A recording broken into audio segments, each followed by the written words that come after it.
धूप सिर पर आग बरसा रही थी। भैरवपुर गांव की कच्ची सड़क पर 3 किसान मिट्टी से सने कपड़ों में सूखे गले और थकी हुई आंखों के साथ धीरे धीरे चले जा रहे थे। उनके नाम थे रामू, भगन और बुधना। तीनों की चाल में थकान थी, मगर उससे भी ज्यादा मन में दबी हुई पीड़ा। भाइयों, आज फिर सेठ हरि सिंह ने मजदूरी की बात टाल दी। टाल दी नहीं रामू, उसने तो हमें इंसान ही नहीं समझा। सुबह से खेत जोते, दोपहर में पानी ढोया, शाम को गोबर उठाया, और बदले में मिला क्या? खाली आश्वासन। अब और नहीं, आज हम साफ बात करेंगे। या तो मेहनत का पूरा दाम मिलेगा या फिर खेत छोड़ देंगे। तीनों की नजर सामने खड़ी उस विशाल हवेली पर पड़ी, जिसकी ऊंची दीवारें मानो पूरे गांव पर हुक्म चला रही थी।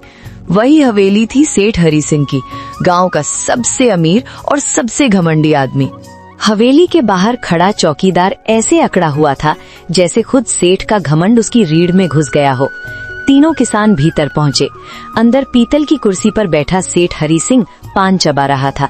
सामने मोटी बही खाता रखी थी, जिसमें दूसरों के कर्ज तो दर्ज थे, मगर मजदूरों की मेहनत का कोई हिसाब नहीं। क्या चाहिए? रामू ने हाथ जोड़कर कहा। सेठ जी, 3 महीने से मजदूरी बाकी है, घर में अनाज खत्म हो गया है। अनाज? खेती भगवान कराता है, मैं नहीं। मेरा काम है खेत देना, बाकी ऊपर वाले की मर्जी। फग्गन ने हिम्मत करके कहा। लेकिन मेहनत तो हम करते हैं सेठ जी। जुबान संभाल, तुम लोग मिट्टी हो, चाहूं तो 100 मजदूर और ले आऊं। बुधना ने शांत मगर सख्त आवाज में कहा। तो आज से हम नहीं आएंगे। एक पल के लिए सन्नाटा छा गया, फिर सेठ के होठों पर ठंडी मुस्कान फैल गई। बहुत अच्छा, निकलो, देखते हैं बिना मेरे तुम क्या कर लोगे। तीनों किसान खाली पेट लेकिन आत्मसम्मान के साथ लौट गए। गांव की बेचैनी।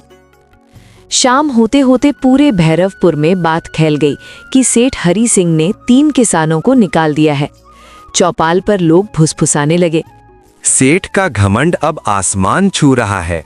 भगवान भी ऐसे आदमी से मुंह मोड़ लेते हैं। उसी रात गांव में 2 अजनबी आए, एक वृद्ध साधु और उसके साथ एक युवा शिष्य। साधु की आंखों में अजीब सी चमक थी, जैसे वो आने वाले तूफान को पहले ही देख चुका हो। अगले दिन साधु सीधे गांव के मुखिया के पास पहुंचा। मुखिया ने उन्हें ऊपर से नीचे तक देखा और भारी सांस लेकर बोला, बाबा, यहाँ रहना आसान नहीं। इस गांव में एक ही राजा है, सेठ हरि सिंह। राजा वही होता है जो दिल जीत सके, और दिल बुद्धि से जीते जाते हैं। मुखिया ने आश्चर्य से पूछा, क्या आप उस सेठ से निपट सकते हैं? हिंसा से नहीं, पर चतुराई से जरूर। अगले दिन साधु सेठ की हवेली पहुंचा।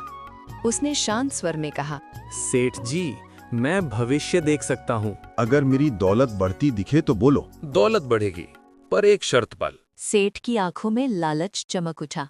7 दिन तक अहंकार छोड़कर गांव की सेवा करनी होगी। सेवा और मैं? पर अगर दौलत बढ़े तो मंजूर। अगले 7 दिन गांव ने ऐसा नजारा देखा जो किसी सपने से कम नहीं था। सेठ हरि सिंह मजदूरी देने लगा, उधार माफ करने लगा, गरीबों में अनाज बंटने लगा। रामू, भग्गन और बुधना को पहली बार पूरा मेहनताना मिला। उनके घरों में चूल्हे जरे, बच्चों के चेहरे पर मुस्कान आई। मगर सेठ का दिल अभी नहीं बदला था। वो सब कुछ सिर्फ लालच में कर रहा था। हर रात वो बही खाता देखकर बड़बड़ाता, आज कितना गया पर कल कितना आएगा। 7वें दिन साधु ने सेठ से कहा, तुम्हारी दौलत बढ़ चुकी है। कहा? सेठ चिल्लाया। साधु ने गांव की ओर इशारा किया। लोग इकट्ठा थे। किसानों की आंखों में सम्मान, औरतों की आंखों में दुआ, बच्चों के चेहरों पर खुशी। ये है असली दौलत, लोगों का विश्वास। सेठ हरि सिंह पहली बार खामोश हुआ।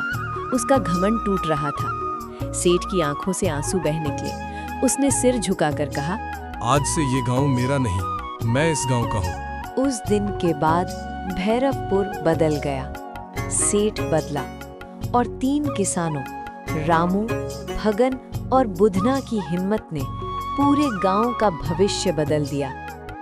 सीख, इस कहानी